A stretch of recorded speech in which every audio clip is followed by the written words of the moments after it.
G5CU. I'm an actor, a writer, a director, a dramaturge, and I've been doing all of those things for the past probably 15 years now.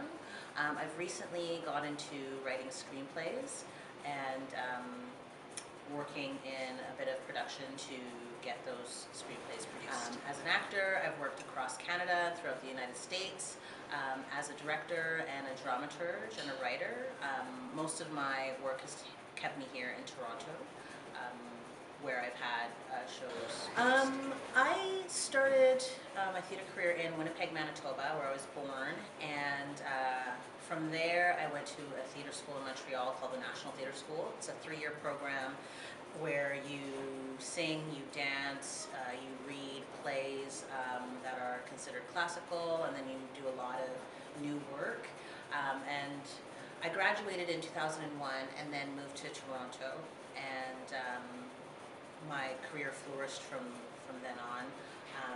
I did some Shakespeare, I did shows for young children, I did radio, I did film, I did television, and I did many tours that took me throughout all of our provinces, and then also throughout the United States for a couple of years. Then after all that touring, I decided to stay in Toronto and just focus on work here. I began to write. I worked with Nightwood Theatre as an associate artistic director. I was a part of the Obsidian Writers Unit, and later a playwright in residence there, where I wrote my first full-length play. And in addition to that, I started auditioning for film and television, and started to feel like I wanted to create work for other people. So my writing started to be about how to get as many people of color on stage as possible. Yeah, there are a lot of challenges. Like for me particularly, I've had some advice given to me that isn't necessarily great. Like I've had people say, well, you know, you're a woman, don't be so nice. Or you're a woman, you should sound like this or look like this. And it's always curious to me, you know. We don't get as many opportunities, especially in the theater community. There's been so many studies shown where like women's plays don't get produced as often. There aren't as many female directors. There aren't as many female artistic directors. The lens by which seasons are chosen aren't really about the female gaze. They're more often about the male gaze. So it's definitely been more challenging.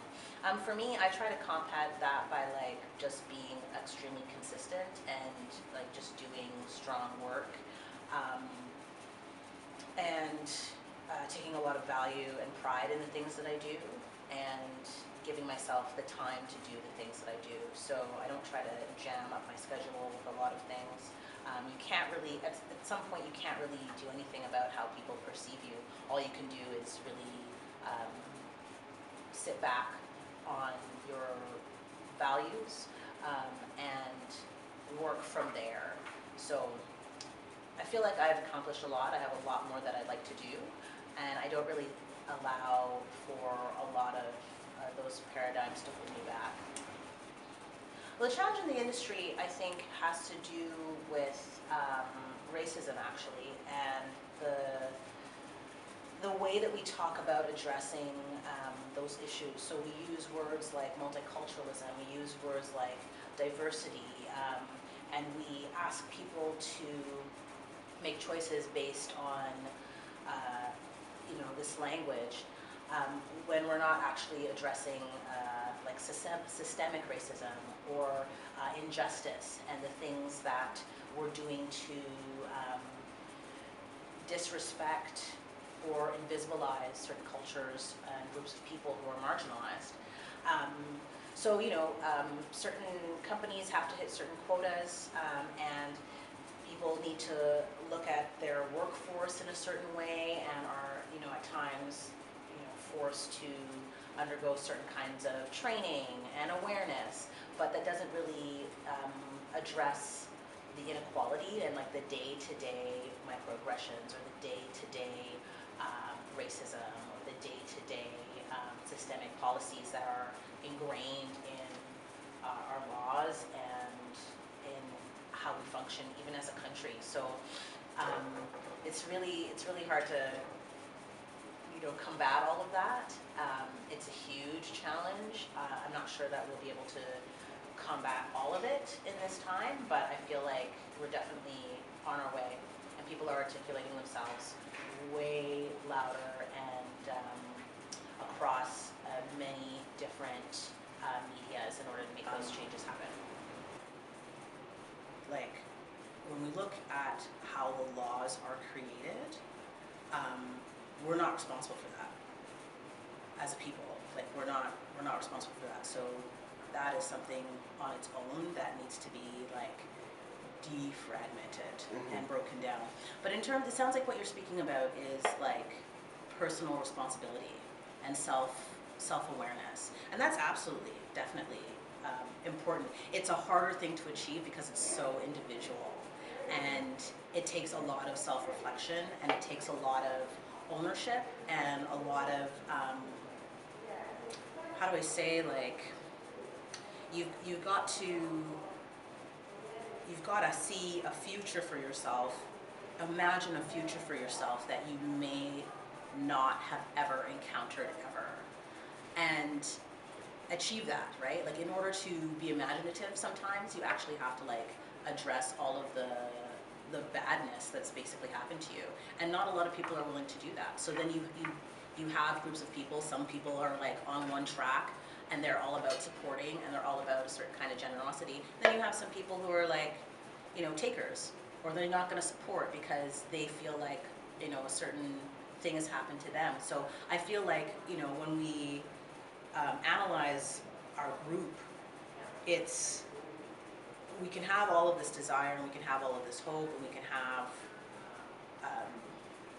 all of these dreams, but unless as individuals we're checking in and like really taking account of our actions, it's hard to make steps. Right now I am doing a show for infants. It's a wonderful show. It's like about 22 minutes long, and it's for babies from the ages of like 3 months to 18 months, and it's an absolute delight. We've sold out, and I'm doing it at Young People's Theatre here in Toronto. I'm also the artistic director of a children's theatre company called Cow Vermoon, and we take stories like fairy tales or traditional stories, and we modernize them for new audiences. And I'm also trying to get my play Calpurnia produced. So those are the 3 things that I'm up to right now. You have to Google me, because I don't have a website. So that's Google Audrey Dwyer? Yeah. Wonderful. It's been great speaking with you on G5CU Mobile. We look forward to hearing your talk show that's going to be coming soon. And we'll keep an eye on you, G5CU.